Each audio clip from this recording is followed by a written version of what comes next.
As the moonlight spilled through the high windows of the royal chamber, painting silver shadows across the marbled floor, Scheherazade resumed her storytelling.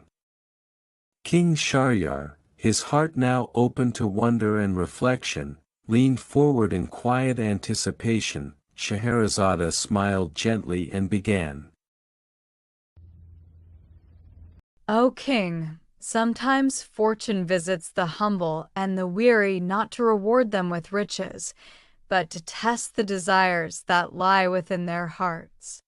Allow me to tell you the tale of a poor man, his wife, and the 3 wishes that changed their lives not as they expected, but as they needed. In a small village nestled at the edge of a dense forest, lived a woodcutter named Haney and his wife, Fatima. Their cottage was no more than 4 walls of stone and a crooked thatched roof. Their days were simple. Haney ventured into the woods to cut timber, while Fatima tended to a modest garden and cared for a pair of goats. They had little, yet they never went hungry, and they never quarreled. Their love for one another was strong and steady, like the roots of the ancient trees around them. One evening, as Haney was walking home from the forest with his bundle of firewood, he heard a faint cry for help. Curious and cautious, he followed the sound until he came upon a clearing where a strange sight met his eyes: a great bird with golden feathers trapped beneath a fallen branch. "Please," said the bird in a voice both sweet and sorrowful, "help me. I am no ordinary bird. I am the servant of the Wind King, and I was cast down by a storm and trapped. If you free me, I shall grant you and your wife 3 wishes, anything your hearts desire." Haney hesitated, uncertain if the creature spoke the truth, but his kind heart overcame his doubt. He lifted the branch and set the golden bird free. It spread its brilliant wings and soared into the twilight sky. "Return home," the bird called, "and speak your first wish aloud. It shall be granted. You have 3. Use them wisely." Haney rushed home and told Layla everything. At first, she laughed, but seeing her husband's seriousness and the golden feather he brought with him, she began to believe. They sat by the hearth and pondered. "What shall we wish for?" Haney asked. "A palace, endless gold, long life." Fatima furrowed her brow. "Let us think on it overnight. We must not waste our chance." But as they sat there, tired and hungry after the day's work, Fatima sighed and said absently, "Oh, how I wish we had a nice plump sausage to eat right now."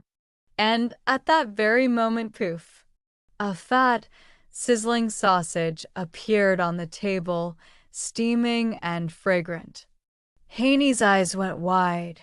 "Fatima, you used one of our wishes for a sausage." "I didn't mean to," she cried. "It just slipped out." Haney stood, waving his arms.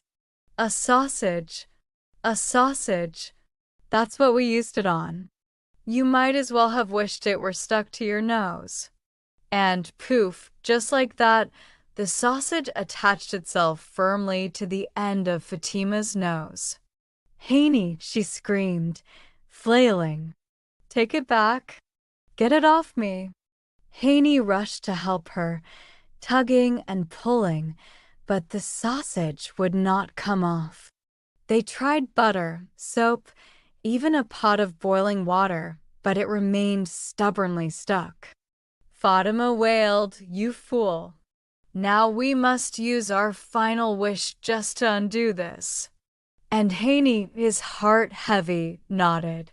He held his wife's hands and said, I wish the sausage would come off your nose. Poof! And it did. So the 3 wishes were spent, one on hunger, one in anger, and one in regret. The bird's gift was gone, and their lives remained as simple as before. But as they sat in the quiet afterward, Fatima nestled close to Haney and whispered, "At least we still have each other." And Haney, with a crooked grin, kissed her cheek and said, "And a good story to tell," as if it was a beautiful dream. Fatima said, "My love, let it be so." But the reality is that we are still together in our happiness and our life filled with contentment. When Scheherazade heard the rooster crow, she decided to stop telling stories. Shahryar smiled and realized that Scheherazade would not tell any more. Of course, he had a new date the next night to continue enjoying the stories of his beautiful wife, Scheherazade. King Shahryar let out a breath, then chuckled, his first in many nights.